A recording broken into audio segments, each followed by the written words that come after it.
Hello everybody, Joe Thomas here, pitch side at the Peninsula Stadium. You can probably hear the mowers behind me. I'm one of the only people that's left here now. Just spoken to James Garner and Sean Dyche after Everton fell to a 2-1 defeat here in their second pre-season friendly against the League Two side. The result isn't what matters. I think everybody knows that, and obviously Dyche was very clear with that. This is very much a case of another step forward in their pre-season fitness program. But that being said, Everton did start with a pretty strong lineup. They pivoted from what they did at Sligo last week, where he started a lot of his youngsters, had two 11s that played different 45s, and this time he started with probably the strongest lineup that was available to him because of all the injuries that Everton have got at the moment.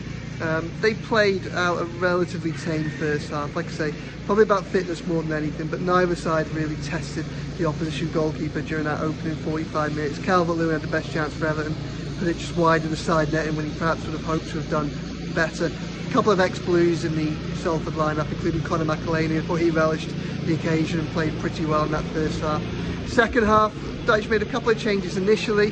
That led into a bit of added impetus. Yusuf Chimsy made a big difference last week against Sligo, did so again today, won the free kick that James Garner curled into the far corner. For Everton with good value for the lead at that stage. It started the second half well, but things drifted a little bit for the rest of the game. They made a lot of changes just after the hour mark, played a very makeshift 11. It was more like an Everton under 21s by the end of it. Nice to see likes of Harris and Armstrong get on the pitch. Only 17 years old.